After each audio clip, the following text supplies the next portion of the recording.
Hola a todos, bienvenidos a su canal Lectura en Voz Alta.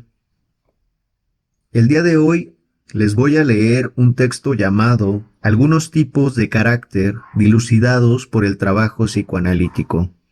Es un texto de Sigmund Freud, por supuesto, y fue publicado en 1916. Está compuesto por 3 apartados. El primero se llama Las excepciones, el segundo, Los que fracasan cuando triunfan, y el tercero, Los que delinquen por conciencia de culpa. En la descripción les dejaré el minuto exacto en el que pueden escuchar cada uno de estos 3 apartados, por si no quieren escuchar todos. Y recuerden que cada que haya un pie de página a lo largo del texto, escucharán el siguiente sonido. Entonces, al oírlo, pueden ir al video y consultar la información. Sin nada más que agregar, comencemos. Algunos tipos de carácter dilucidados por el trabajo psicoanalítico. Cuando el médico lleva a cabo el tratamiento psicoanalítico de un neurótico, su interés en modo alguno se dirige en primer término al carácter de éste. Mucho más le interesa averiguar el significado de sus síntomas, las mociones pulsionales que se ocultan tras ellos y que por su intermedio se satisfacen, y las estaciones del secreto camino que ha llevado de aquellos deseos pulsionales a estos síntomas. Pero la técnica que le es forzoso obedecer lo obliga pronto a dirigir su apetito de saber primeramente a otros objetos. Nota que su investigación es puesta en peligro por resistencias que el enfermo le opone y le está permitido imputar tales resistencias al carácter de éste. Y entonces ese carácter cobra primacía en cuanto a su interés. Eso que se muestra renuente al empeño del médico no siempre son los rasgos del carácter que el enfermo confiesa y le son atribuidos por quienes le rodean. Hartas veces se acrecientan hasta una intensidad insospechada propiedades del enfermo que él parecía poseer solo escasamente, o salen en él a la luz actitudes que no se habían traslucido en otros vínculos de la vida. En las líneas que siguen nos ocupamos de descubrir y reconducir a su origen algunos de estos sorprendentes rasgos de carácter. 1. Las excepciones. El trabajo psicoanalítico se ve una y otra vez enfrentado a la tarea de instar al enfermo a que renuncie a una ganancia de placer fácil e inmediata. No es que deba renunciar al placer en general. Quizás a ningún hombre pueda alentárselo a eso, y aún la religión tiene que fundar su reclamo de abandonar el placer terrenal, prometiendo a cambio la concesión de un grado incomparablemente más alto de placer, superior en un más allá. No, el enfermo solo debe renunciar a esas satisfacciones de las que infaltablemente se sigue un perjuicio. Solo debe privarse por un tiempo y aprender a trocar esa ganancia inmediata de placer por una más segura, aunque pospuesta. Dicho con otras palabras, debe realizar bajo la guía del médico ese avance desde el principio del placer hasta el principio de realidad, por el cual el hombre maduro se diferencia del niño. En esta labor educativa, la mejor intelección del médico difícilmente desempeña un papel decisivo. Por regla general, lo único que sabe decirle al enfermo es aquello que puede serle dicho a éste por su propio entendimiento, pero no es lo mismo saber algo dentro de sí y oírlo de parte de otro. El médico asume el papel de este otro eficaz. Se sirve de la influencia que un ser humano puede ejercer sobre los otros. O recordando que en el psicoanálisis es usual poner lo originario y lo raigal en lugar de lo derivado y diluido, digamos que el médico, en su obra educativa, se sirve de algunos componentes del amor. Es probable que en semejante poseducación no haga sino repetir el proceso que, en general, posibilitó la educación primera. Junto al apremio de la vida, es el amor el gran pedagogo, y el hombre inacabado es movido por el amor de quienes le son más próximos a tener en cuenta los mandamientos del apremio y a ahorrarse los castigos de su transgresión. Si el enfermo se exige así una renuncia provisional a alguna satisfacción placentera, un sacrificio, una aquiescencia, a aceptar por un tiempo un sufrimiento a cambio de una finalidad mejor, o aún solo la decisión de someterse a una necesidad que vale para todos, se tropieza con individuos que, con alguna motivación particular, se revuelven contra esta propuesta. Dicen que han sufrido y se han privado bastante, que tienen derecho a que se los excuse de ulteriores requerimientos, y que no se someten más a ninguna necesidad desagradable, pues ellos son excepciones y piensan seguir siéndolo. En un enfermo de este tipo, esa pretensión se extremaba hasta el convencimiento de que una providencia particular, que lo protegería de semejantes sacrificios dolorosos, velaba por él. En contra de certidumbres interiores que se exteriorizan con esa fuerza, los argumentos del médico nada consiguen, pero también su influencia fracasa al comienzo, por lo cual se ve llevado a rastrear las fuentes de que se alimenta ese dañino prejuicio.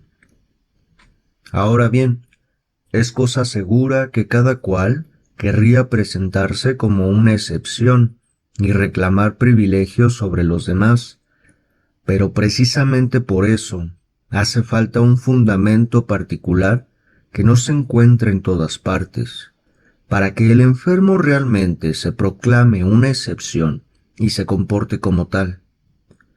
Puede alegar más de uno de tales fundamentos. En los casos indagados por mí, se logró revelar una peculiaridad común a esos pacientes en sus más tempranos destinos de vida. Su neurosis se anudaba a una vivencia o a un sufrimiento que los habían afectado en la primera infancia. De los que se sabían inocentes y pudieron estimar como un injusto perjuicio inferido a su persona, los privilegios que ellos se arrogaron por esa injusticia y la rebeldía que de ahí resultó, habían contribuido no poco a agudizar los conflictos que más tarde llevaron al estallido de la neurosis. En una de las pacientes de este tipo se instaló tal actitud frente a la vida, al enterarse ella de que un doloroso padecimiento orgánico, que le había impedido alcanzar sus metas vitales, era de origen congénito, mientras creyó que ese padecimiento era una adquisición tardía y contingente, lo sobrellevó con resignación. Desde que se la esclareció sobre su carácter hereditario, se alzó en rebeldía.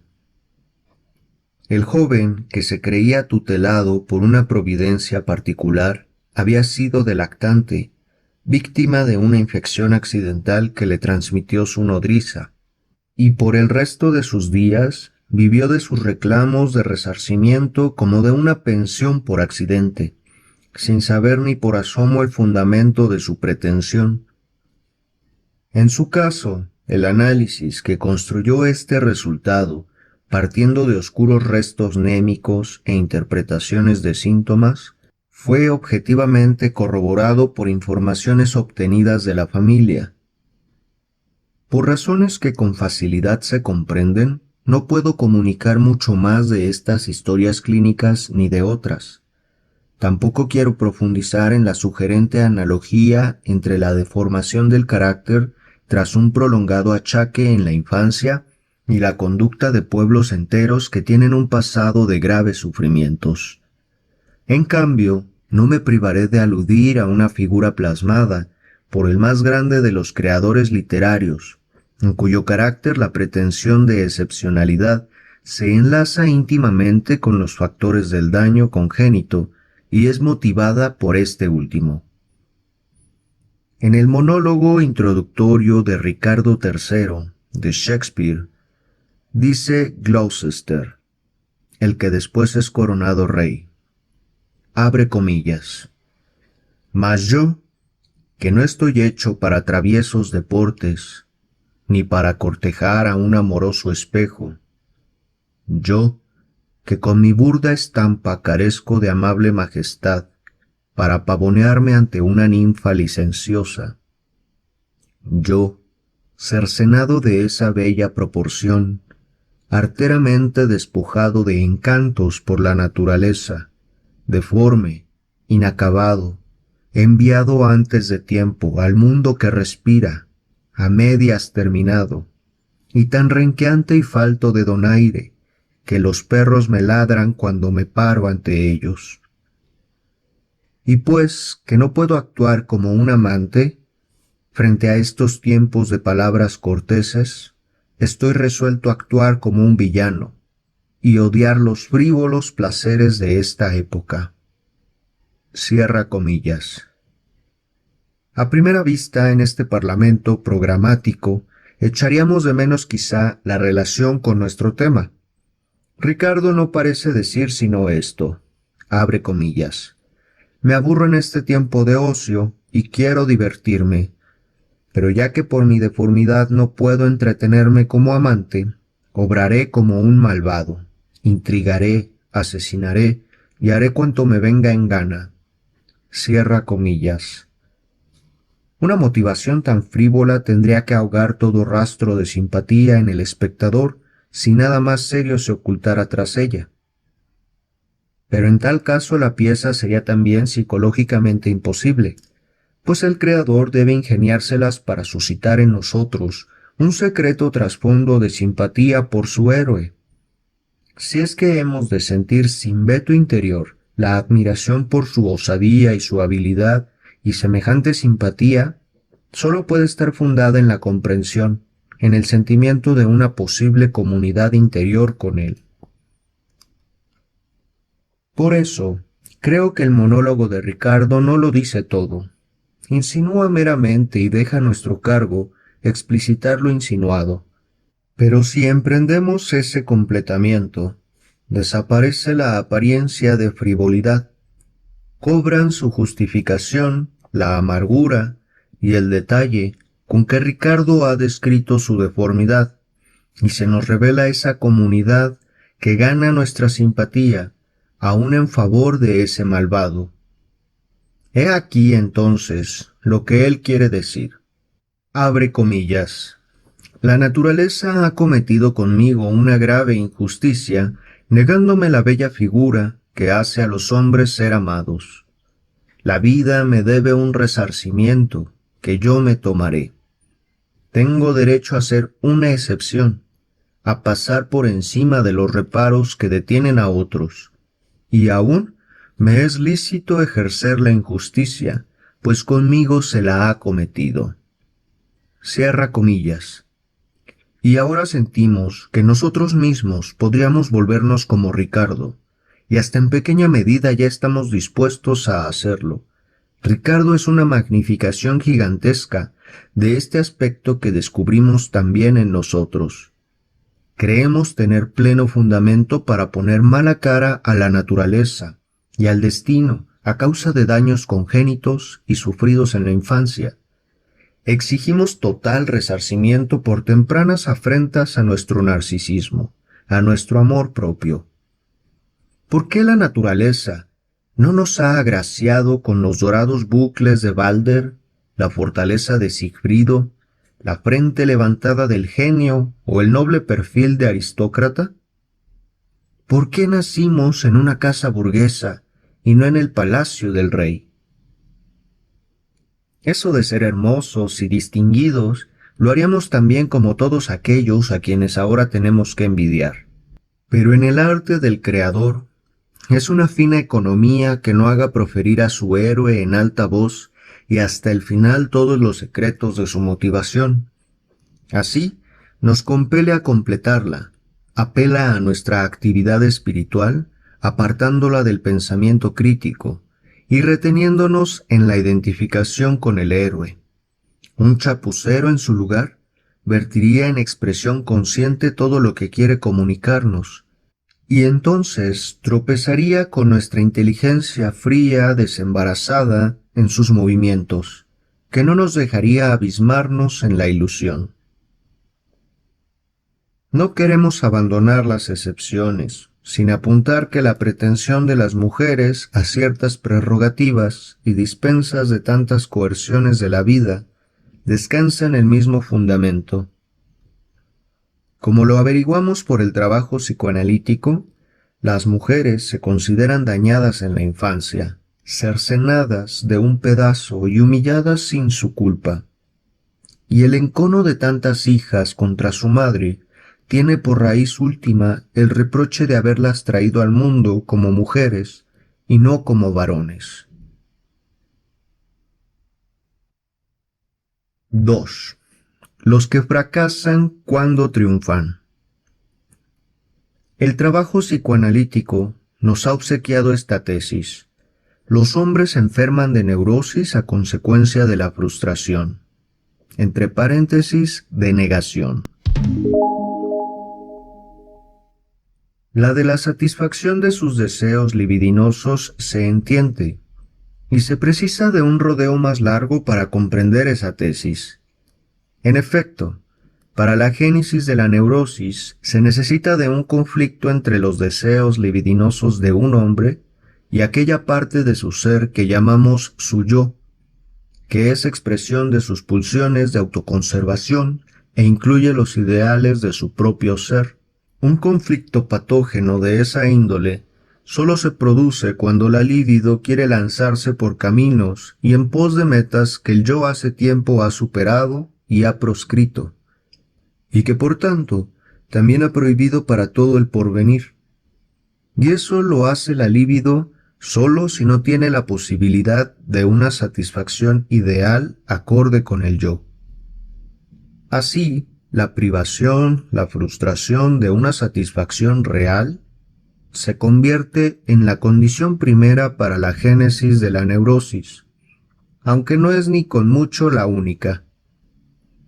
Tanto más sorprendidos y aún confundidos quedamos, entonces, cuando como médicos hacemos la experiencia de que, en ocasiones, ciertos hombres enferman precisamente cuando se les cumple un deseo hondamente arraigado y por mucho tiempo perseguido.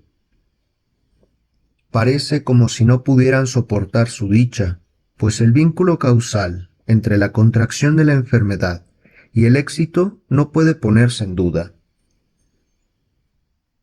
Tuve oportunidad de tomar conocimiento del destino de una mujer que quiero describir a modo de paradigma de esos vuelcos trágicos. De buena cuna y bien criada, no pudo de muchacha, aún muy joven, poner freno a su gana de vivir. Escapó de la casa paterna y rodó por el mundo de aventura en aventura, hasta que conoció a un artista que supo apreciar su encanto femenino, pero también atinó a vislumbrar que había en la descarriada una disposición más fina. La recogió en su casa y ganó en ella una fiel compañera, a quien solo parecía faltarle la rehabilitación social para alcanzar la dicha plena. Tras una convivencia de años, él impuso a su familia que la aceptase y estaba dispuesto a hacerla su mujer ante la ley. En ese momento empezó ella a denegarse. Descuidó la casa cuya ama legítima estaba destinada a ser ahora. Se juzgó perseguida por los parientes que querían incorporarla a su familia. Por celos absurdos, bloqueó al hombre todo trato social, lo estorbó en su trabajo artístico y pronto contrajo una incurable enfermedad anímica. Otra observación me mostró a un hombre respetable en grado sumo, un profesor universitario que había alimentado durante años el comprensible deseo de convertirse en sucesor de su maestro, el que lo había introducido en la ciencia. Cuando tras el retiro de aquel anciano, los colegas le comunicaron que lo habían elegido a él y a ningún otro como su sucesor, empezó a intimidarse, empequeñeció sus méritos, se declaró indigno de desempeñar el puesto que se le confería, y cayó en una melancolía que durante algunos años lo inhabilitó para cualquier actividad.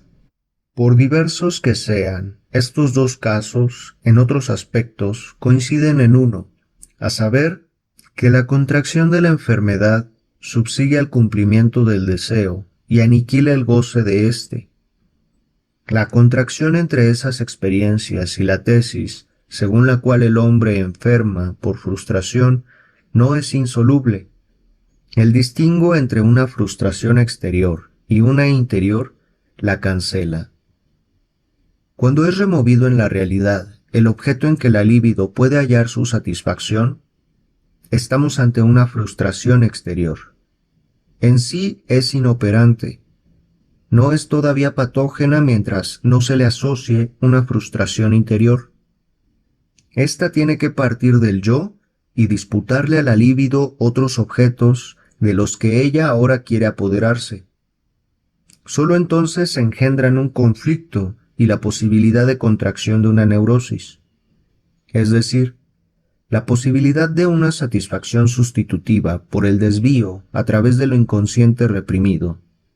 Por consiguiente, la frustración interior entra en cuenta en todos los casos, solo que no produce efectos hasta que la frustración exterior real no le haya preparado el terreno. En esos casos excepcionales en que los hombres enferman con el triunfo, la frustración interior ha producido efectos por sí sola, y aún ha surgido únicamente después que la frustración exterior se dio lugar al cumplimiento del deseo. Aquí resta algo sorprendente a primera vista, pero ante una consideración más detenida, advertimos que en modo alguno es inhabitual que el yo tolere un deseo por inofensivo, mientras éste arrebata su existencia como fantasía, y parece alejado del cumplimiento, en tanto que se defiende con fuerza contra él, tan pronto como se acerca el cumplimiento, y amenaza a hacerse realidad. La diferencia respecto de las situaciones bien conocidas de la formación de neurosis reside solo en que, en los otros casos, unos incrementos interiores de la investidura libidinal hacen de la fantasía hasta entonces despreciada y tolerada un temido oponente, mientras que en nuestros casos la señal para el estallido del conflicto es dada por un cambio exterior real. El trabajo analítico nos muestra fácilmente que son poderes de la conciencia moral los que prohíben a la persona extraer de ese feliz cambio objetivo el provecho largamente esperado. No obstante, averiguar la esencia y el origen de estas tendencias correctoras y punitivas, que a menudo nos sorprenden, aun allí donde no esperaríamos hallarlas, es tarea difícil. Lo que sabemos, o conjeturamos sobre eso, no quiero elucidarlo, por las razones conocidas, basándome en casos de la observación médica, sino en figuras que grandes literatos han plasmado a partir de su cabal conocimiento del alma humana. Una persona que se derrumba tras alcanzar el triunfo, después que bregó por él con pertinaz energía, es Lady Macbeth de Shakespeare. Antes, ninguna vacilación y ningún indicio en ella de lucha interior, ninguna otra aspiración que disipar los reparos de su ambicioso pero sentimental marido.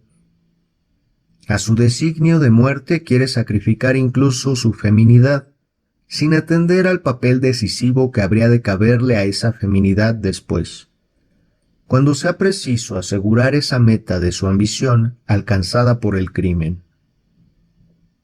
Abre comillas. Venid a mí, espíritus que servís a los mortales pensamientos, despojadme de mi sexo, venid a mis senos de mujer, y convertid mi leche en hiel, emisarios homicidas. Cierra comillas. Entre paréntesis, acto 1, escena 5. Abre comillas.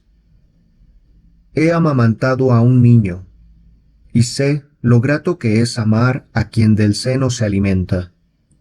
Pues bien, en el instante mismo en que sonriese ante mi rostro, le arrancaría el pezón de sus blandas encías y le partiría el cráneo, si hubiera jurado hacerlo como tú lo juraste en este caso. Cierra comillas. Acto 1, escena 7. Una única, imperceptible, moción renuente se apodera de ella antes de obrar. Abre comillas. Yo misma lo habría hecho, de no haberme él recordado a mi padre dormido. Cierra comillas. Acto 2, escena 2. Ahora, cuando se ha convertido en reina por el asesinato de Duncan, se anuncia fugazmente en ella algo como una desilusión, como un hastío. No sabemos el por qué. Se abren comillas. Nada se gana. Al contrario, todo se pierde. Cuando nuestro deseo se cumple sin contento. Vale más ser aquello que hemos destruido que por la destrucción vivir en dudosa alegría. Cierra comillas. Y entre paréntesis, acto 3, escena 2. Pero persevera, en la escena del banquete, la que sigue a esas palabras, solo ella conserva la sangre fría, salva la turbación de su marido, halla un pretexto para despedir a los huéspedes, y después desaparece de nuestra vista. Volvemos a verla, en la primera escena del quinto acto, como sonámbula, fijada en las impresiones de aquella noche sangrienta. De nuevo, como entonces, infunde ánimo a su esposo. Abre comillas. ¡Qué vergüenza, mi señor! ¡Qué vergüenza! ¿Un soldado y con miedo? ¿Por qué temer que alguien lo sepa, si nadie puede impedir cuentas a nuestro poder?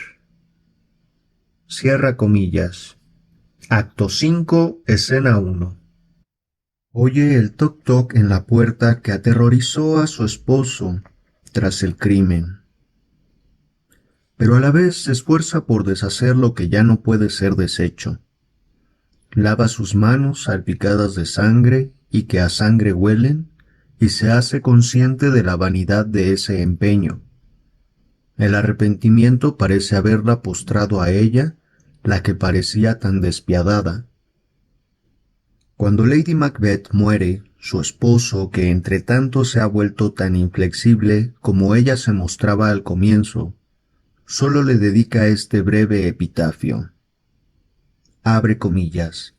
Bien pudo haberse muerto luego, tiempo habría habido para esa palabra.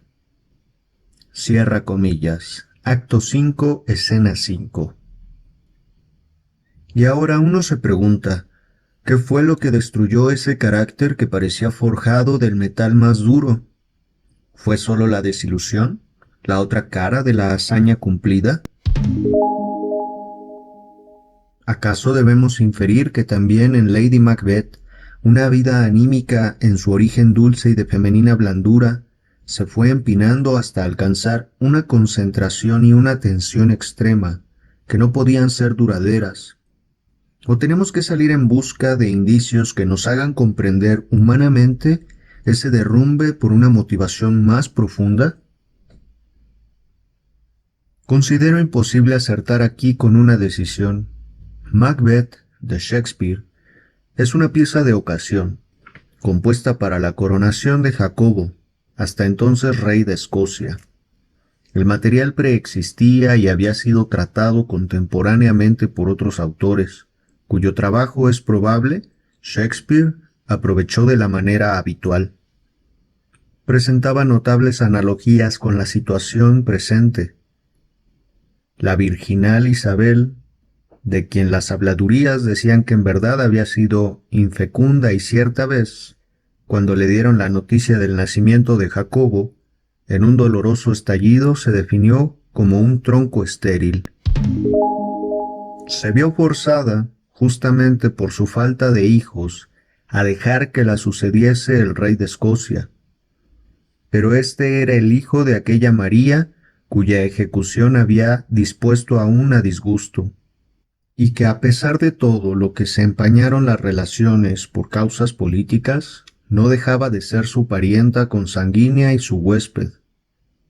La ascensión al trono de Jacobo I Fue como un testimonio de la maldición de la esterilidad y de la bendición de una generación continuada. Y por este mismo contraste se rige el desarrollo de Macbeth de Shakespeare.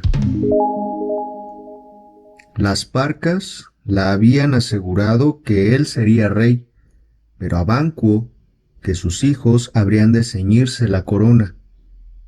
Macbeth se subleva contra este veredicto del destino, no se conforma con satisfacer su propia ambición, quiere ser el fundador de una dinastía y no haber asesinado para beneficio de unos extraños. Se descuida este punto cuando solo se quiere discernir en la pieza de Shakespeare la tragedia de la ambición. Resulta claro que, como Macbeth no puede vivir eternamente, no le queda más que un camino para desvirtuar la parte de la profecía que le es desfavorable, a saber, tener él mismo hijos que puedan sucederle. Es lo que parece esperar de su fuerte mujer. Abre comillas. No des a luz más que a hijos varones, pues tu temple intrépido solo puede crear machos. Cierra comillas. Entre paréntesis, acto 1, escena 7. Y es igualmente claro que si es defraudado en esta expectativa, deberá someterse al destino. De otro modo, su obrar perdería toda meta, toda finalidad, y se mudaría en la furia ciega de alguien que está condenado a desaparecer, pero que antes quiere aniquilar lo que se ponga a su alcance. Vemos que Macbeth recorre este desarrollo, y en el ápice de la tragedia hallamos aquel grito conmovedor, cuya multivocidad se ha reconocido tantas veces y que podría contener la clave de la mudanza de Macbeth. Nos referimos al grito de Macduff. Abre comillas. Él no tiene hijos. Cierra comillas. Entre paréntesis, acto 4, escena 3. Eso quiere decir, sin duda, solo porque él no tiene hijos, pudo matar a los míos. Pero puede esconder algo más, y sobre todo, podría despejar el motivo más profundo que empuja a Macbeth a rebasar en mucho su naturaleza, y que también alcanza a su dura mujer en su único punto débil. Pero si se contempla el panorama de la tragedia desde el punto culminante que marcan las palabras de Macduff, se la ve toda ella recorrida por referencias a la relación padre-hijos. El asesinato del bondadoso Duncan es poco menos que un parricidio. En el caso de Banquo, Macbeth ha matado al padre, mientras que el hijo se le escapó. En cuanto a Macduff, le mató los hijos porque el padre se le había escapado. En la escena del conjuro, las Parcas le hacen aparecer un niño ensangrentado y un niño coronado. La cabeza cubierta con un casco que apareció antes es sin duda Macbeth mismo. Pero en el trasfondo se levanta la sombría figura del vengador Macduff. Él mismo, una excepción a las leyes de la generación, pues no nació de su madre, sino que lo sacaron de su vientre. Ahora bien, sería de una justicia poética erigida totalmente sobre la ley del talión que la falta de hijos de Macbeth y la esterilidad de su mujer fueran el castigo por sus crímenes contra la santidad de la generación. Que Macbeth no pudiera ser padre porque arrebató los hijos al padre y el padre a los hijos, y que en Lady Macbeth se cumpliera ese despojamiento de su sexo que pidió a los espíritus de la muerte. Creo que se comprendería sin más la enfermedad de Lady Macbeth, la mudanza de su temeridad en arrepentimiento como reacción frente a su falta de hijos, que la convence de su impotencia contra los decretos de la naturaleza, y al mismo tiempo le recuerda que por su propia culpa ha sido privada de los mejores frutos de su crimen. En la crónica de Holinshed, 1577, de la que Shakespeare tomó el tema de Macbeth, Lady Macbeth es mencionada una sola vez como una ambiciosa que instigó a su marido al asesinato para convertirse en reina, Nada se dice de sus ulteriores destinos ni de un desarrollo de su carácter. En cambio, parece como si la mudanza del carácter de Macbeth en una fiera sanguinaria tuviera ahí motivos parecidos a los que acabamos de aventurar.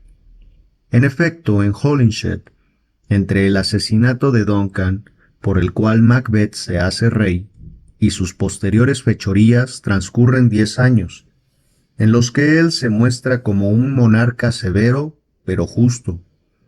Solo pasado ese lapso, le sobreviene aquella alteración, dominado por el martirizante temor de que la profecía augurada a Banquo puede cumplirse, como en efecto ocurrió con la de su propio destino. Solo entonces hace asesinar a Banquo y es llevado, como en Shakespeare, de un crimen a otro.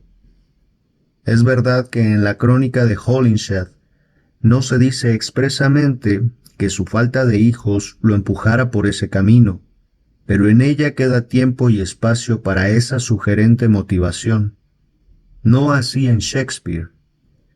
En la tragedia, los acontecimientos se precipitan sobre nosotros con una prisa que suspende el aliento, y por las indicaciones de los personajes, se puede calcular que la acción de la pieza transcurre más o menos en una semana. Esta precipitación resta base a todas nuestras construcciones sobre los motivos del vuelco de carácter de Macbeth y su mujer. Falta el tiempo de un continuo desengaño en la espera del hijo, que pudiera desmoralizar a la mujer y empujar al hombre a una furia temeraria, y queda en pie la contradicción dentro de la pieza y entre ella y la ocasión que llevó a escribirla. Son muchos los finos nexos que convergen coincidentemente en el motivo de la falta de hijos. No obstante, la economía temporal de la tragedia desautoriza de manera expresa una evolución del carácter no debida a los motivos más internos. ¿Cuáles pueden ser esos motivos que en un lapso tan breve hacen de un ambicioso pusilánime una fiera desenfrenada, y de la instigadora de temple de acero una enferma contrita por el arrepentimiento? He aquí algo que a mi juicio no puede averiguarse.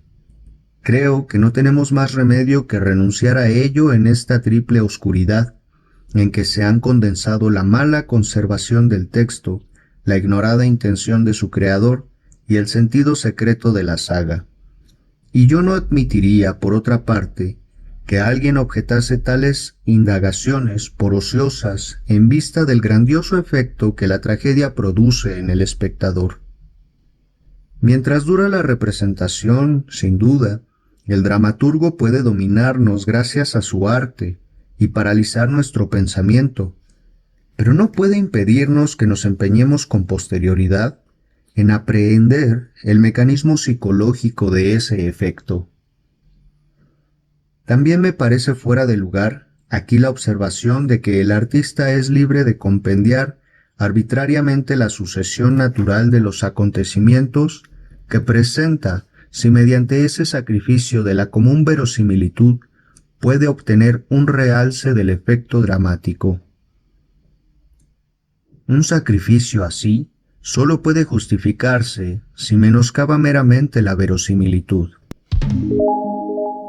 mas no si suprime el enlace causal, y el efecto dramático no quedaría roto si el discurrir temporal se dejara indeterminado en lugar de circunscribirlo a unos pocos días mediante declaraciones expresas. Es tan penoso abandonar por insoluble un problema como el de Macbeth que me atrevo todavía a señalar algo que apunta a una salida novedosa. Ludwig Jekyll, en un reciente estudio sobre Shakespeare, ha creído entrever un resorte de la técnica del poeta que también podría operar en Macbeth.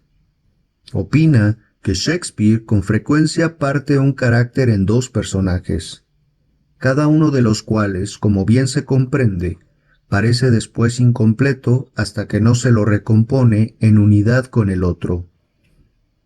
Ese podría ser también el caso con Macbeth y Lady Macbeth, y entonces sería vano, desde luego, el empeño de concebirla a ella como una persona autónoma y de buscar los motivos de su mudanza, sin tomar en cuenta el Macbeth complementario. No he de seguir adelante por esta pista, empero, quiero aducir algo que de manera harto llamativa apoya esta concepción, a saber, que los gérmenes de angustia que la noche del asesinato brotan en Macbeth no prosperan en él, sino en Lady Macbeth. Él fue quien antes del crimen tuvo la alucinación del puñal, pero es ella la que después cae presa de la enfermedad mental. Él, tras el asesinato, oyó que gritaban en la casa: «No dormirás más. Macbeth ha asesinado al sueño».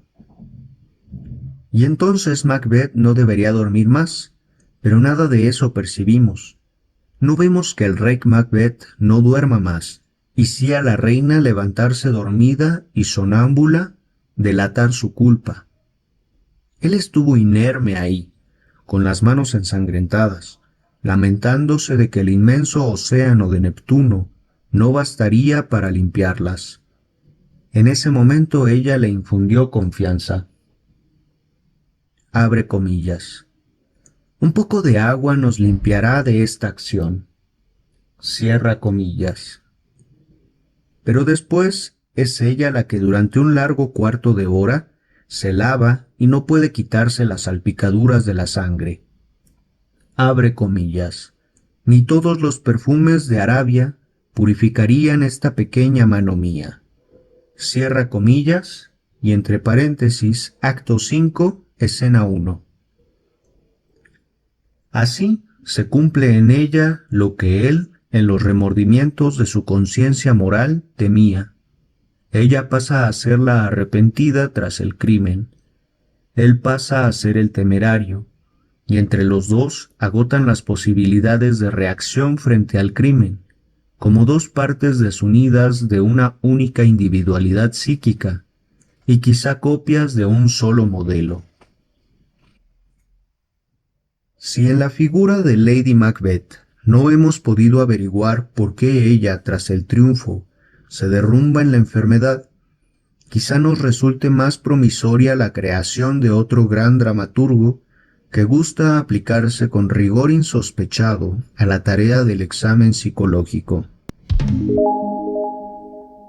Rebecca Granvik, la hija de una comadrona, fue educada por su padre adoptivo, el Dr. West, como libre pensadora y en el desprecio por las cadenas con que una moralidad fundada en la fe religiosa querría aherrojar los deseos de la vida. Tras la muerte del doctor, ella consigue ser recogida en Romersholm, casa de un antiguo linaje cuyos miembros no conocen la risa y han sacrificado la alegría al rígido cumplimiento del deber. En Rosmersholm moran el pastor Johannes Rosmer y su esposa Beat. Enfermiza y sin hijos, dominada por una pasión salvaje e indomable hacia ese hombre de noble cuna, Rebeca resuelve quitar de en medio a la mujer que le estorba el camino, y para eso se vale de su voluntad osada y nacida libre, no inhibida por miramiento alguno. Como al descuido le deja en las manos un libro médico, donde se indica que al fin del matrimonio es concebir hijos, de suerte que la pobre se pregunta, extraviada, por la justificación de su propio matrimonio.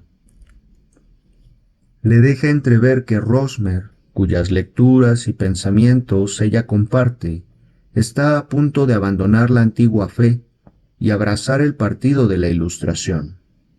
Y después de haber sacudido así la confianza de la mujer en la solidez moral de su marido, le hace entender por último que ella misma, Rebeca, pronto abandonará la casa para ocultar las consecuencias de un comercio carnal prohibido con Rosmer. Ese plan criminal triunfa. La pobre mujer que ha pasado por deprimida e irresponsable se arroja al agua desde la pasarela del molino, imbuida del sentimiento de su nulidad y para no estorbar la dicha del hombre amado. Y ahora, largo tiempo viven Rebeca y Rosmer, solos en Rosmersholm, en una relación en que él quiere ver una amistad ideal y puramente espiritual. Pero cuando desde fuera caen sobre ellos las primeras sombras de la murmuración, y al mismo tiempo una duda martirizante mueve a Rosmer a preguntarse por los motivos que llevaron a su mujer a darse muerte, pide a Rebeca que sea su segunda mujer, para oponer al triste pasado una realidad nueva y viviente. Entre paréntesis, acto 2. A ella, por un instante, la llena de júbilo esa propuesta, pero enseguida declara que eso es imposible, y que si él la asedia, seguirá el camino de Beat. Rosmer no atina a comprender ese rechazo, pero es todavía más incomprensible para nosotros, que sabemos más de las obras y propósitos de Rebeca. De lo único que no podemos dudar es de que su no debe tomarse en serio. ¿Cómo es posible que la aventurera de la voluntad osada, nacida libre, que se abre paso sin miramiento alguno para la realización de sus deseos, no quiera asir al vuelo el fruto del triunfo que ahora se le ofrece? Ella misma nos lo esclarece en el cuarto acto. Ahí está justamente lo terrible. Ahora que toda la dicha del mundo me es ofrecida a manos llenas, he cambiado, de manera que mi propio pasado me bloquea el camino hacia la felicidad. O sea, ella ha cambiado en el interín, su conciencia moral se ha despertado, ha cobrado una conciencia de culpa que le deniega el goce. ¿Y a raíz de qué despertó su conciencia moral? Escuchémosla a ella misma y consideremos después si podemos darle el crédito pleno. Abre comillas. Es la visión de la vida de los Rosmer, o al menos tu visión de la vida, la que ha contagiado mi voluntad, y la ha hecho enfermar. La ha hecho sierva de leyes que antes no tenían imperio sobre mí. Tú y la convivencia contigo han ennoblecido mi alma. Cierra comillas. Esta influencia, hay que admitirlo, se hizo valer únicamente cuando ella pudo convivir a solas con Rosmer. Abre comillas. En la paz, en la soledad, cuando me comunicabas todos tus pensamientos sin reserva, un estado de ánimo cualquiera, tan suave y tan fino como lo sentías, ahí sobrevino la gran transformación. Cierra comillas. Poco antes ella había lamentado el otro costado de esa mudanza. Abre comillas. Porque Rosmersholm me ha quitado la fuerza. Aquí se ha quebrantado y se ha paralizado mi osada voluntad. Para mí ya pasó el tiempo en que me atrevía a todo y a todos. He perdido la energía para la acción. Rosmer. Cierra comillas. Esta explicación la da Rebeca después de haber confesado espontáneamente su crimen a Rosmer y al rector Kroll, el hermano de la mujer que ella eliminó. Mediante pequeñas pinceladas de magistral finura, Ibsen deja establecido que esta Rebeca no miente, pero tampoco es del todo sincera, así como a pesar de su desprejuicio, ha rebajado en 1 año su edad. También su confesión ante los 2 hombres es incompleta y forzada por Kroll. La complementa en algunos puntos esenciales, y entonces quedamos en libertad para suponer que al explicar los motivos de su renuncia, solo revela algunas cosas para callar otras. No tenemos, es verdad, fundamento alguno para desconfiar de lo que dijo, a saber, que la atmósfera de Rosmersholm, su trato con el noble Rosmer, ejercieron sobre ella una influencia ennoblecedora y paralizante. Con eso dice lo que sabe y lo que ha sentido, mas no por fuerza ha de ser todo lo que ocurrió dentro de ella. Tampoco es necesario que pudiera explicárselo todo. La influencia de Rosmer podría no haber sido sino una cubierta tras la cual se escondiera otro efecto, y en este último sentido apunta un notable rasgo. Todavía después de la confesión, en el último diálogo que pone fin a la pieza, Rosmer le pide otra vez que sea su mujer. Él le perdona el crimen que cometió por amor a él, y hete aquí que ella no responde lo que debería, que ningún perdón podría quitarle el sentimiento de culpa que le valió su alevoso engaño a la pobre Beat, sino que carga sobre sí otro reproche, que por fuerza nos suena extraño en la libre pensadora, y en modo alguno merece la importancia que le atribuye Rebeca. Abre comillas.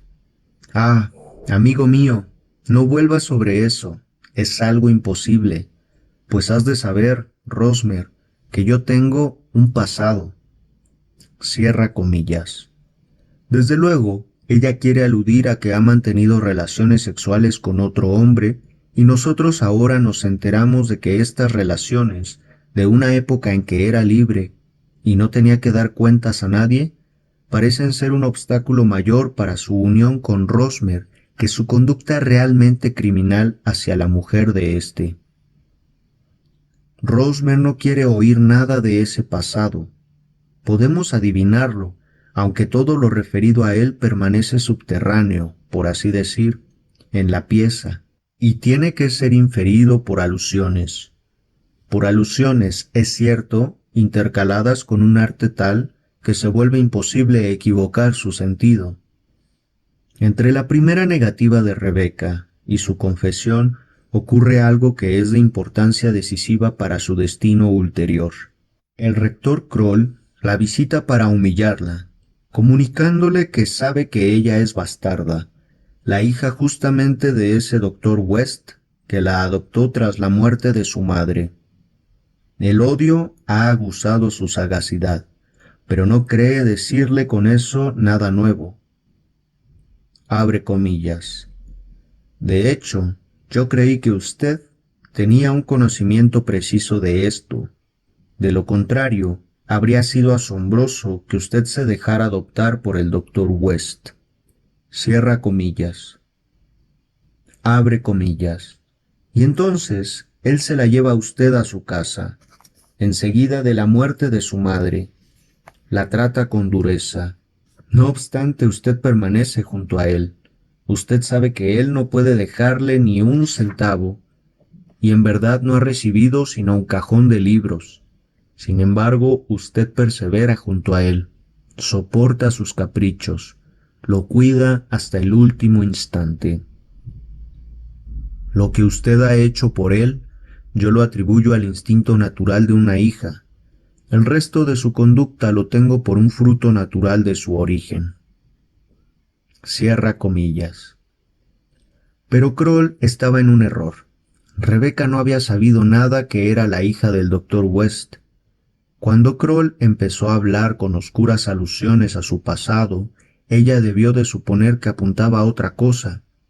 Después que entendió a qué se refería, pudo mantener todavía un momento su compostura, pues le estaba permitido creer que su enemigo había echado sus cuentas sobre la base de la edad que ella falsamente le había dado en una visita anterior. Pero Kroll disipa triunfante esa objeción. Abre comillas. Quizá. Pero la cuenta ha de ser correcta, pues un año antes que fuera designado, West estuvo allí arriba en una visita de pasada. Cierra comillas. Y entonces, tras esta nueva comunicación, ella pierde toda su serenidad. Abre comillas. Eso no es cierto. Cierra comillas. Se pasea de un lado a otro de la habitación y se retuerce las manos. Abre comillas. Es imposible. Usted meramente me lo quiere hacer creer. Eso jamás puede ser cierto. No puede ser cierto. Jamás. Cierra comillas. Su agitación es tan fuerte que Kroll no puede atribuirla a su sola comunicación. Abre comillas. Kroll.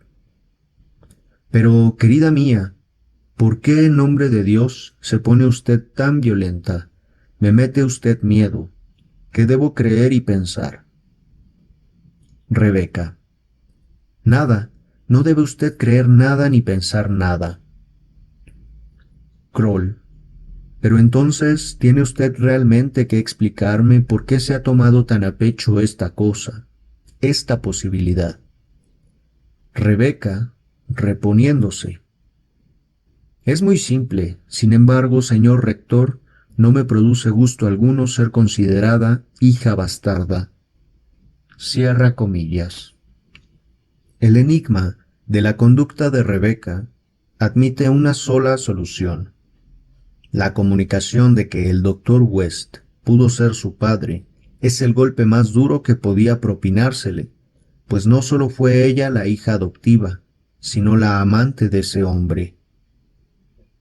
Cuando Kroll empezó a hablar, ella creyó que iba a aludir a esas relaciones, que probablemente habría confesado invocando su libertad. Pero eso estaba lejos de la intención del rector. Él nada sabía de su relación amorosa con el doctor West, así como ella no sabía nada de su filiación.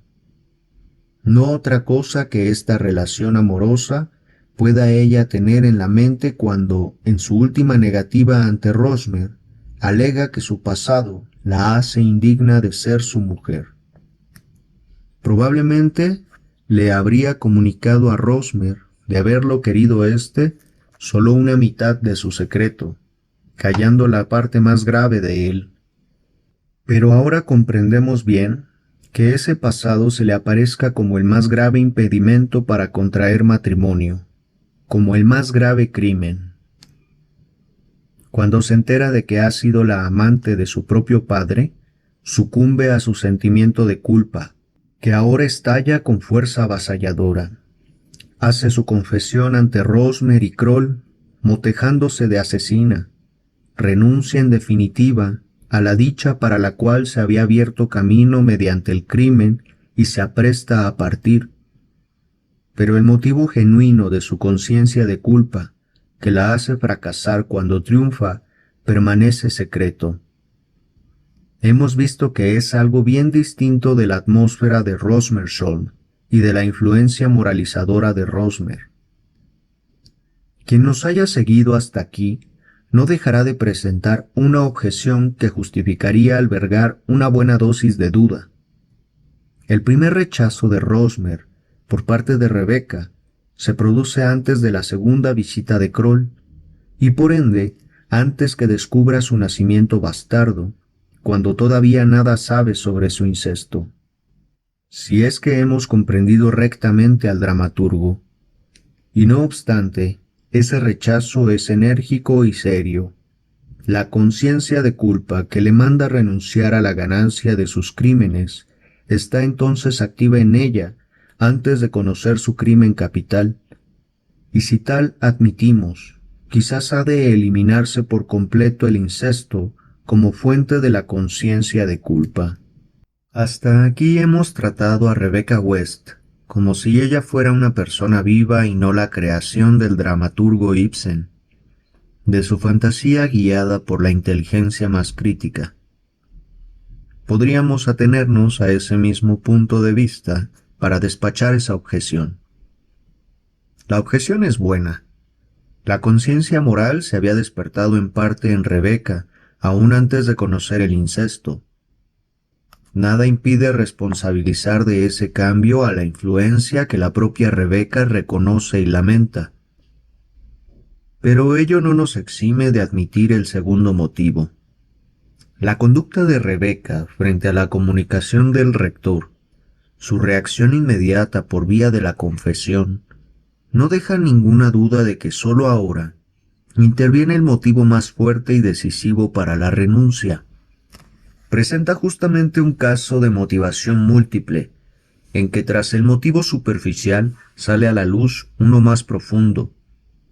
Las reglas que rigen la economía poética ordenan presentar así el caso, pues ese motivo más profundo no debía ser elucidado de manera expresa. Tenía que permanecer escondido, sustraído de la fácil percepción del espectador en el teatro o del lector. De lo contrario, se habrían levantado contra él serias resistencias, y aún habría dado pie a los sentimientos más penosos, que podrían hacer peligrar el efecto del drama. Pero tenemos derecho a exigir que el motivo exhibido mantenga una conexión íntima con el motivo que él oculta, que resulte ser como un atemperamiento o una derivación de este último. Y si podemos confiar en que el dramaturgo derivó consecuentemente su combinación poética consciente de premisas inconscientes, será lícito el intento de mostrar que cumplió con aquel requisito. La conciencia de culpa de Rebeca brota de la fuente del reproche de incesto, aún antes que el rector se lo lleve a la conciencia con precisión analítica. Si reconstruimos su pasado, que el dramaturgo apenas insinúa, con detalle y completándolo, diremos que ella no pudo dejar de tener alguna vislumbre de la relación íntima entre su madre y el doctor West. Por fuerza ha de haberle causado una gran impresión el convertirse en la sucesora de la madre junto a ese hombre. Ella estaba bajo el imperio del complejo de Edipo, aunque no supiera que esta fantasía universal se había realizado en su caso. Cuando llegó a Rosmersholm, el yugo interior de aquella primera vivencia la empujó a crear, mediante una acción violenta, la misma situación que la primera vez se había realizado sin su cooperación. Eliminar a la mujer y madre para ocupar su lugar junto al hombre y padre. Ella pinta con una vivacidad convincente el modo en que se vio compelida, contra su voluntad, a obrar paso a paso para eliminar a Beat. Abre comillas. Pero ustedes creen que yo procedía con fría y calculada premeditación. Yo no era entonces lo que soy ahora, cuando estoy frente a ustedes y lo cuento. Y además existen, diría yo, dos clases de voluntad en nosotros. Yo quería eliminar a Beat por cualquier medio, y sin embargo, no creía que eso ocurriría alguna vez. A cada paso que eso me estimulaba a dar hacia adelante, era para mí como si algo me gritara, ahora detente, ni un paso más. Y no obstante, no pude detenerme. Me veía forzada a avanzar otro poco, a dar un último paso, y después otro, y otro más todavía. Así ocurrió eso. De esta manera suceden tales cosas. Cierra comillas. Esto no es embellecer lo sucedido, sino exponerlo con veracidad. Todo lo que le sucedió en Rosmersholm, el enamoramiento de Rosmer y la hostilidad hacia su mujer, era ya fruto del complejo de Edipo, réplica inevitable de sus relaciones con su madre y con el doctor West.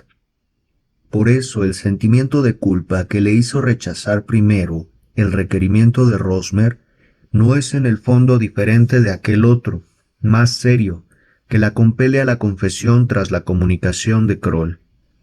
Ahora bien, así como bajo la influencia del doctor West se había convertido en libre pensadora y en menospreciadora de la moral religiosa, de igual modo se mudó, bajo la de su nuevo amor por Rosmer, en un ser noble y regido por la conciencia moral. Hasta ahí pudo penetrar ella misma en sus procesos interiores, y por eso le era lícito señalar la influencia de Rosmer como el motivo de su cambio, el motivo que ella podía entender.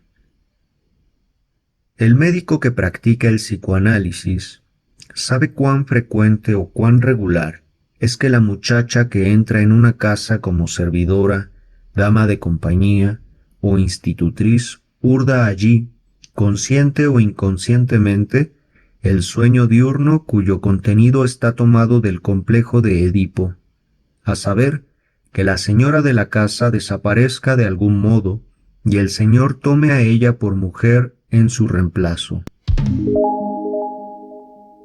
Rosmersholm es, dentro del género que se ocupa de esta cotidiana fantasía de las muchachas, la más excelsa obra de arte. Se convierte en una pieza trágica por el añadido de que al sueño diurno de la heroína le ha precedido en su prehistoria la realidad que se le corresponde íntegramente.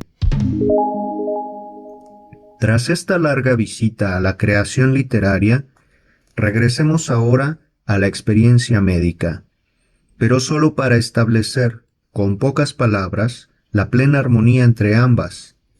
El trabajo psicoanalítico enseña que las fuerzas de la conciencia moral, que llevan a contraer la enfermedad por el triunfo, y no, como es lo corriente, por la frustración, se entraman y de manera íntima con el complejo de Edipo. La relación con el padre y con la madre, como quizá lo hace nuestra conciencia de culpa en general.